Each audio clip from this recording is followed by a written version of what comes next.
Dengan apakah ku balas segala kebaikanmu, segenap hatiku menyembahmu Yesus, ku bersyukur padamu. Selamat pagi semuanya. Salam sejahtera dalam kasih Tuhan kita Yesus Kristus. Pagi hari ini saya ingin menyaksikan betapa baik kemurahan Tuhan di dalam hidup saya. Sebelumnya saya ingin memperkenalkan nama saya. Nama saya Mary. Saya berasal dari Sulawesi. Puji Tuhan, pagi yang indah ini saya ingin menyaksikan bagaimana pertolongan Tuhan di dalam kehidupan saya. 8 tahun yang silam saya meninggalkan Tuhan. Saya menikah, saya masuk Islam dan saya mualaf, saudara-saudara yang kekasih. Di dalam perjalanan hidup saya tidak pernah memikirkan untuk saya kembali ke agama saya yang lama, karena saya sudah mengambil keputusan untuk masuk Islam. Saudara-saudara yang kekasih, banyak hal yang terjadi di dalam hidup saya, dan itu sulit untuk saya ceritakan. Namun kalau saya berada sampai saat ini semua karena kasih dan kemurahan Tuhan di dalam hidup saya. Saudara-saudara yang kekasih di dalam Yesus Kristus, dengan berjalannya waktu, tahun demi tahun saya lalui, saya banyak kali mengalami persoalan hidup, namun Tuhan itu tetap indah di dalam hidup saya. Suatu ketika saya mengalami satu persoalan yang sangat berat dalam hidup saya menurut saya, dan sulit untuk saya pikirkan secara manusia. Tetapi itulah persoalan yang datang dalam hidup saya, itulah yang Tuhan izinkan di dalam hidup saya bisa terjadi. Pada waktu itu suami saya tersandung masalah hukum, sehingga dia masuk penjara dan dia dihukum, divonis hakim selama 1 tahun. Saudara-saudara yang kekasih dalam Yesus Kristus, itulah yang membuat saya pada waktu itu mengalami hal yang berat dalam hidup saya. Saya harus menghidupi keluarga saya, anak-anak saya. Secara manusia saya tidak sanggup. Sementara saya menghadapi masalah itu, Tuhan datang kepada saya. Tuhan datang lewat kasih sayang Tuhan di dalam hidup saya. Sehingga lewat persoalan yang berat itu, saya mengenal kembali kasih karunia Tuhan. Saya datang tersungkur di bawah kaki Tuhan, memohon ampun kepada Tuhan. Di saat mengalami persoalan yang sangat berat itu, saya banyak meminta pertolongan dari teman-teman, meminta orang untuk menolong saya, tetapi saya tidak dapatkan pertolongan itu. Dalam situasi yang terburuk, saya berpikir, Tuhan, masih adakah pertolongan dari Tuhan? Saudara-saudara yang kekasih dalam Yesus Kristus, selama saya mengikut suami saya, agama suami saya di Islam, saya tidak pernah diajarkan sholat, sehingga saya tidak mengerti bagaimana saya harus berdoa. Karena memang pada dasarnya saya berasal dari Kristen, bukan Muslim, jadi saya tidak mengerti bagaimana cara berdoa. Walaupun keluarga besar saya berasal dari Muslim, tapi saya memang diajarkan dan dilahirkan bagaimana cara berdoa di Kristen, Bapak Ibu. Saudara-saudara yang kekasih dalam Yesus Kristus, pada saat itu dalam situasi yang terburuk, saya berdoa kepada Tuhan. Saya menyerah kepada Tuhan. Saya memohon pertolongan Tuhan. Tuhan, kiranya di dalam persoalan ini beri saya kekuatan. Dalam saya menghadapi masalah ini, beri saya pertolongan Tuhan. Saya harus menghidupi anak-anak saya. Dari mana saya harus dapat makan? Dari mana saya dapat pertolongan untuk membiayai biaya hidup kami? Apalagi kami tinggal di kota. Dari mana saya mendapatkan pekerjaan? Saya berdoa kepada Tuhan. Saya memohon ampun kepada Tuhan dari semua dosa dan salah yang telah saya perbuat selama ini. Dengan berjalannya waktu, saudara-saudara yang kekasih, Tuhan menolong saya. Secara keajaiban Tuhan, saya bisa lewati selama 1 tahun bersama dengan anak-anak saya. Saya bisa menghidupkan, memberi makan anak-anak saya. Dengan pertolongan Tuhan yang luar biasa, saya tidak bisa ceritakan bagaimana kasih Tuhan pada saat itu, sehingga saya bisa lewati selama 1 tahun itu, Bapak Ibu. Namun setelah suami saya keluar dari penjara, dia sudah bebas. Tidak semudah membalikan telapak tangan untuk mendapatkan pekerjaan. Saudara-saudara yang kekasih, saya harus bergumul kepada Tuhan. Tuhan, beri saya kekuatan, beri saya kemampuan dalam menghadapi hidup ini. Namun di dalam hati saya ingin selalu untuk datang kepada Tuhan. Tetapi karena keadaan yang masih situasi yang belum memungkinkan, sehingga saya hanya bisa dapat berdoa saja di dalam hati. Tindakan saya untuk datang kepada Tuhan, untuk beribadah kepada Tuhan, saya belum pada waktu itu. Suatu ketika anak saya mau pindah sekolah di Manado. Katanya, mama saya mau pindah sekolah di Manado. Secara manusia saya juga tidak mengiyakan dia harus sekolah di sana. Tetapi karena anak ini memaksa untuk pindah sekolah di sana, saya juga mengikuti keinginannya. Sehingga anak ini bisa sekolah di sana 1-2 tahun, dia mengikuti pendidikan di sana. Tiba-tiba adik saya menelpon saya untuk datang melihat anak saya yang ada di sana. Puji Tuhan, karena saya seorang ibu, saya sangat menyayangi anak-anak saya di dalam suka maupun duka. Saya tetap bersama dengan anak-anak saya. Saya mengunjungi anak saya di Manado. Tiba-tiba setelah saya tiba di Manado, saya bertemu dengan adik saya, keluarga saya yang ada di sana, kemudian bersama juga dengan anak saya.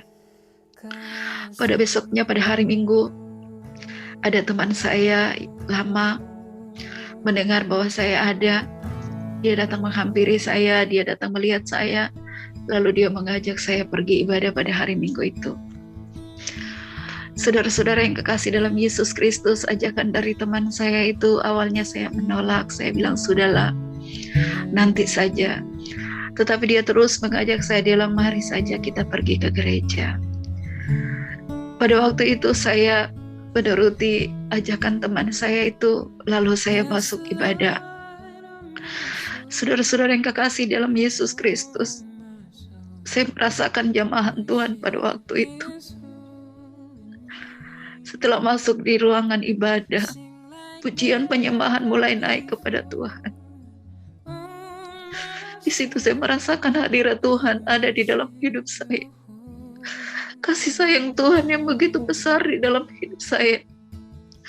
Lihat pujian itu. Saya masuk di ruangan ibadah, saya duduk. Saya tidak sanggup berkata-kata di dalam. Semua orang memuji Tuhan. Saya hanya duduk. Dan air mata saya tidak bisa bendung. Saya merasakan kasih sayang Tuhan di dalam hidup saya. Sehingga dengan berjalannya ibadah pada saat itu, saya tidak tahu kapan berhentinya, kapan khotbahnya. Saya hanya menangis. Betapa hancurnya hidup saya pada saat itu. Saya merasa sukacita, damai sejahtera ada pada saat itu. Dan saya merasa jamahan Tuhan yang sungguh luar biasa pada saat itu. Setelah selesai ibadah, saya juga pulang ke rumah. Singkat cerita, saya kembali ke kampung saya bersama keluarga dan anak-anak. Situasinya berbeda karena suami saya masih Muslim, seorang muslim.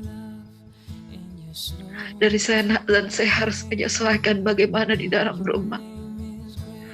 Saya berdoa terus kepada Tuhan, Tuhan beri saya kemampuan, bagaimana caranya. Saya harus melangkah. Saudara-saudara yang kekasih di dalam Yesus Kristus, suatu ketika saya mengalami satu penyakit. Dan penyakit itu saya bingung itu sakit apa. Selama 1 minggu saya tidak bisa tidur. Baik siang maupun malam saya tidak bisa tidur.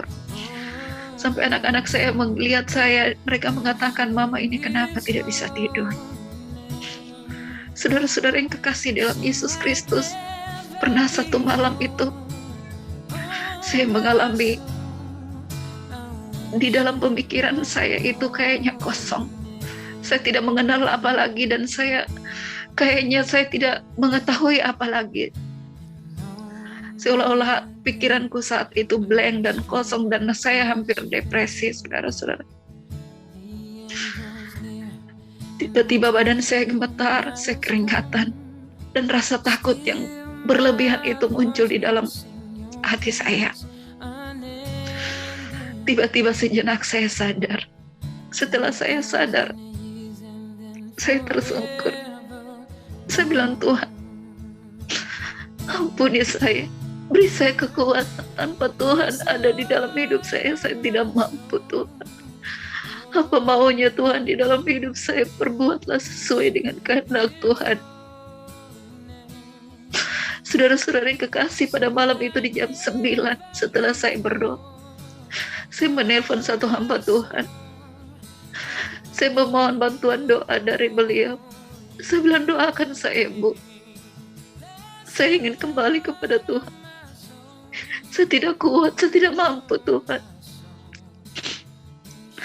Ketika saya didoakan, setelah berdoa, saya merasa plong. Hati saya merasa ringan. Saya merasa ada kekuatan dan ada pemulihan saat itu. Lalu saya mengatakan kepada seorang hamba Tuhan ini, saya bilang, saya besok, karena besoknya sudah hari Minggu, saya mau pergi ibadah. Dengan senang hati hamba Tuhan ini mengatakan, puji Tuhan, kalau memang ibu sudah mau kembali, betapa senangnya hati Tuhan. Saudara-saudara, pada malam itu saya tidur. Padahal sudah 1 minggu saya tidak bisa tidur. Dari selesai saya berdoa itu saya tidur sampai pagi. Dan saya merasa ada kekuatan baru di dalam hidup saya. Saya tidak pernah bermimpi dan berniat kembali untuk saya kembali, karena saya pikir karena saya sudah masuk Islam dan keluarga besar saya di sana, saya tidak akan mungkin mempermainkan agama. Tetapi apa yang ada di pikiran saya beda dengan rencana Tuhan di dalam hidup saya. Tuhan mengasihi saya. Tuhan memanggil saya kembali dengan caranya sendiri. Sehingga saya tidak bisa membendungnya bagaimana cara Tuhan untuk memanggil saya. Saudara-saudara yang kekasih di dalam Yesus Kristus, betapa baiknya cinta Tuhan di dalam hidup saya. Saya dalam pergumulan saya untuk menghadapi suami saya yang berbeda, di dalam rumah saya berdoa kepada Tuhan. Tuhan, saya tidak ingin sembunyi dalam hal ini. Saya sudah beribadah kepada Tuhan. Saya ingin suami juga tahu bahwa saya sudah beribadah kepada Tuhan. Saya berdoa dan saya berpuasa kepada Tuhan. Beri saya kekuatan, beri saya kemampuan, beri saya keberanian untuk menyampaikan kepada suami saya. Dan saya percaya kalau keputusan yang saya ambil ini berasal daripada Tuhan, karena saya tahu kalau saya berada di jalan kebenaran kembali, ini adalah penyertaan Tuhan dan Tuhan tidak akan pernah tinggalkan saya. Lalu saya menghampiri suami saya mengatakan,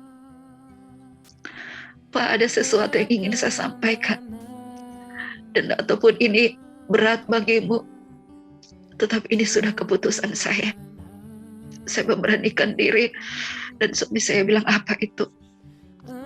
Saya bilang, saya sudah beribadah dan saya sudah masuk gereja. Dan apapun itu, ini sudah keputusan saya. Dan saya tidak akan kembali lagi karena saya juga tidak mengerti bagaimana cara berdoa di Islam. Itu kata saya. Lalu suami saya terjenak. Dia diam.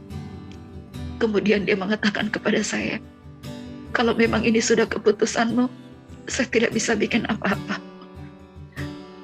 Dari kau saja, saya yang salah katanya karena saya tidak bisa bimbing kau. Saudara-saudara yang kekasih di dalam Yesus Kristus, dengan respon dari suami saya merasa ini adalah Tuhan yang sudah menggerakkan hatinya. Mustahil bagi saya, tapi bagi Tuhan tidak ada satu perkara yang mustahil. Saya bersyukur sekali kepada Tuhan. Sehingga hari-hari, setiap hari Minggu saya sudah beribadah sendiri. Saya bersyukur kepada Tuhan, Pak Ibu. Di dalam hidup saya selalu berharap penuh kepada Tuhan.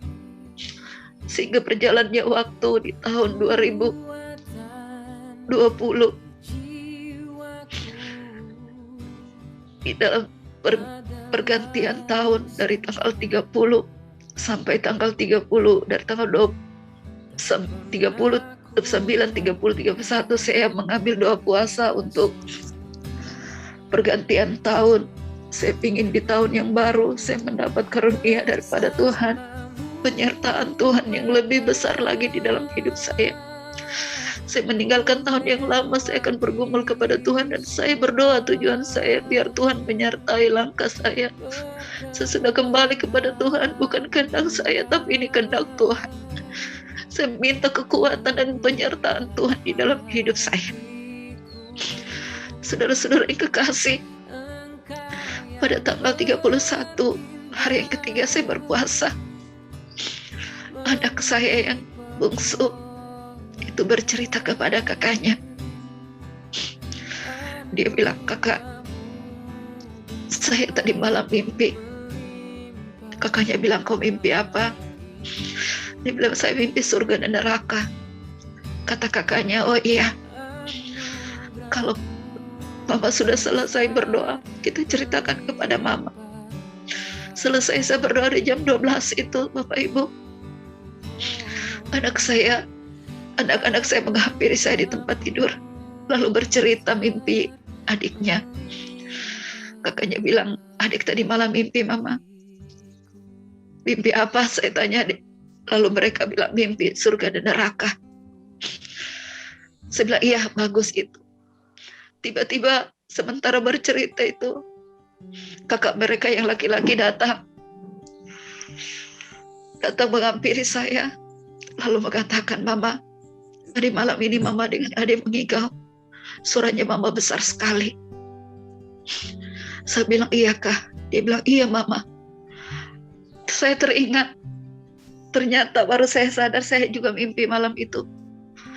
Di dalam mimpi saya ada satu mobil kontainer yang berjalan dan menghimpit saya sehingga saya sulit untuk keluar di luar sana. Lalu tiba-tiba anak kecil berlari menghampiri saya dan menarik tangan saya sehingga saya bisa keluar dari himpitan mobil itu. Lalu saya tanya lagi kepada kakaknya, terus adekmu teriak bilang apa? Dia bilang, Ma, dia teriak, dia bilang nama Tuhan Yesus yang asli. Apa nama Tuhan Yesus? Dia bilang Yesus Kristus. 3 kali dia berteriak, Ma, kuat sekali suaranya. Dia bilang Yesus Kristus, Yesus Kristus, Yesus Kristus.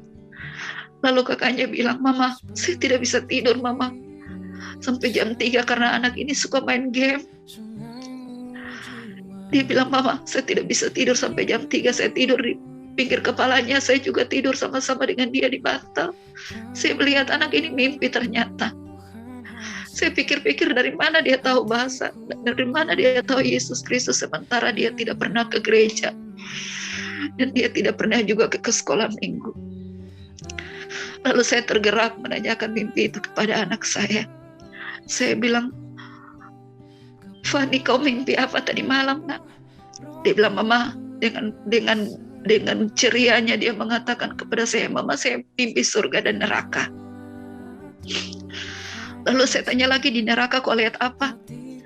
Terus anak ini bilang, saya melihat Mama api. Kemudian di dalam api itu ada orang yang menggunakan baju hitam. Kemudian saya tanya lagi, di surga kau lihat apa nak? Dia bilang, saya lihat meja panjang, kemudian banyak makanan. Terus saya tanya lagi,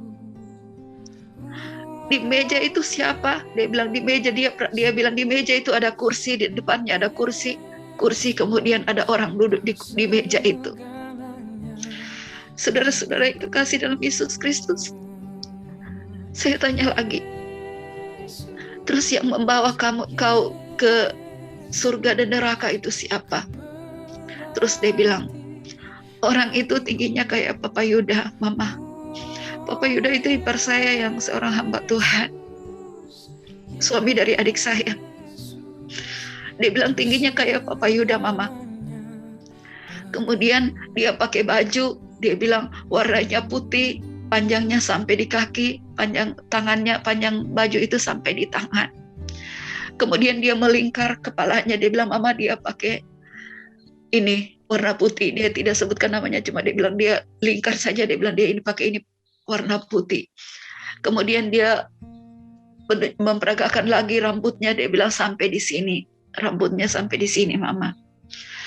Terus saya sampaikan kepada anak saya bilang, nak, itu Tuhan Yesus. Dengan polosnya juga dia menanyakan kepada saya, Tuhan Yesus itu Mama laki-laki atau perempuan? Saya bilang, Tuhan Yesus itu laki-laki, nak.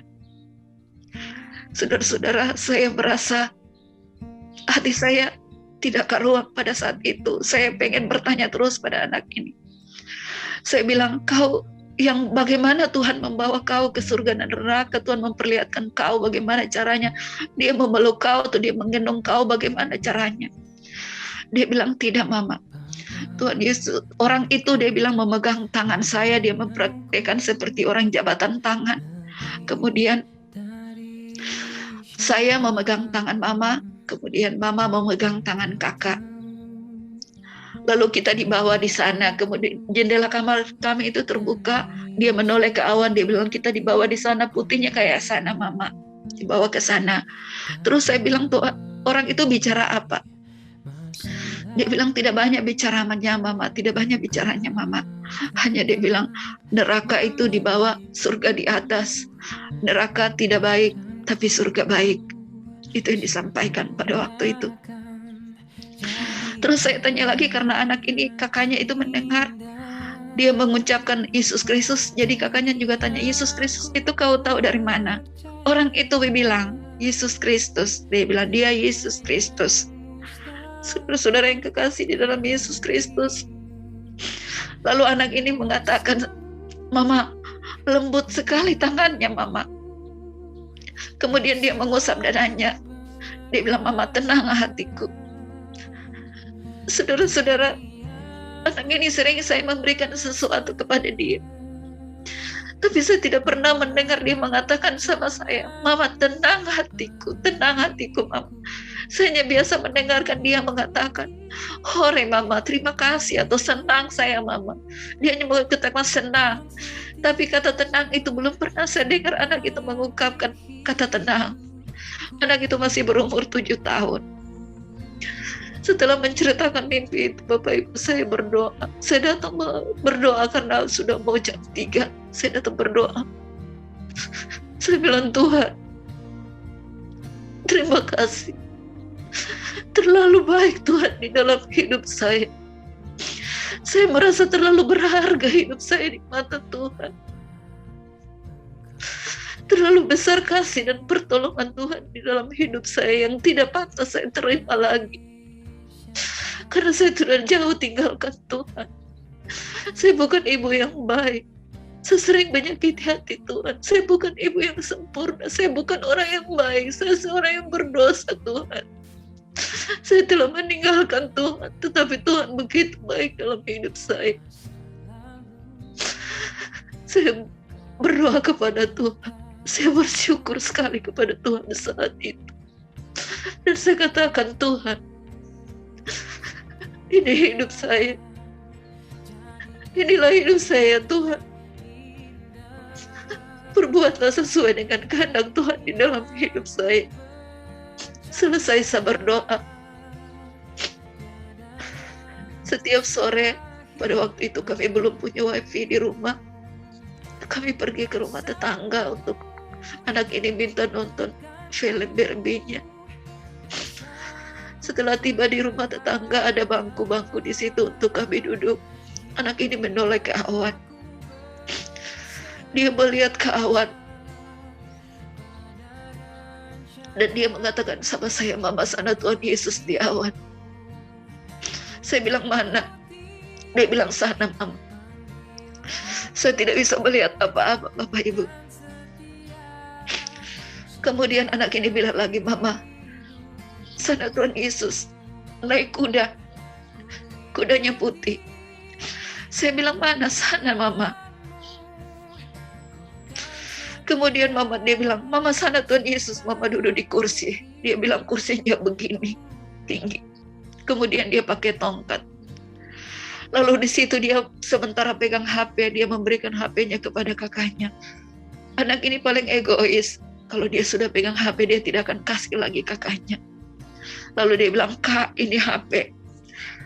Ambil saja, kakak yang nonton, saya mau lihat Tuhan Yesus di awan." Lalu tiba-tiba badan kakinya dingin, dia gemetar, dia menangis. Dia bilang, "Mama, masa cuma saya sendiri yang lihat? Masa cuma saya melulu yang lihat?" "Mama, tidak. Apa sana Tuhan Yesus di awan?" Dia bungkukkan kepalanya dan lalu dia kunci tangannya. Dia peragakan bagaimana dia lihat di awan Tuhan Yesus menundukkan kepala dan mengunci tangan. Dia bilang, "Mama, sana Tuhan Yesus, Mama. Tangannya begini, Mama, kepalanya begini." Saudara-saudara yang kekasih di dalam Yesus Kristus, anak ini tidak pernah injak di mana tempat ibadah. Dia tidak pernah saya bawa ke sekolah minggu. Dia tidak pernah saya bawa ke gereja. Dan dia tidak tahu bagaimana modelnya Tuhan Yesus berdoa. Tapi sore itu Tuhan memperlihatkan dia di langit, di awan. Bagaimana Tuhan menunjukkan, menampakkan dirinya kepada anak ini. Saya juga mengatakan kepada dia, iya, karena saya dari tadi dia bilang cuma dia yang lihat. Saya juga menguatkan dia, bilang di hatinya, saya bilang, "Iya, Mama, lihat sana di awan." Padahal saya tidak melihat sesuatu apapun yang ada di awan. Tapi anak ini melihat persis bagaimana Tuhan Yesus menunjukkan dirinya di awan itu. Saya merasa hal yang mustahil, tetapi saya percaya pada waktu itu kalau dia melihat Tuhan Yesus sementara duduk di kursi. Dari mana dia tahu Tuhan Yesus itu duduk di kursi kemudian menggunakan tongkat? Lalu cara Tuhan Yesus berdoa juga dari mana dia tahu? Saya bersyukur sekali kepada Tuhan. Betapa baiknya Tuhan di dalam hidup saya. Kalau sampai saat ini saya bisa menyaksikan kemurahan Tuhan. Hal yang tidak pernah saya pikirkan, itulah yang Tuhan beri dalam hidup saya. Saya hanya bisa mengucapkan terima kasih Tuhan, Engkau baik di dalam hidup saya. Terima kasih, inilah kesaksian saya. Semoga dengan kesaksian ini kita semua dikuatkan. Terima kasih, ini kesaksian saya. Sampai di sini saya kembalikan kepada Pak Yusman.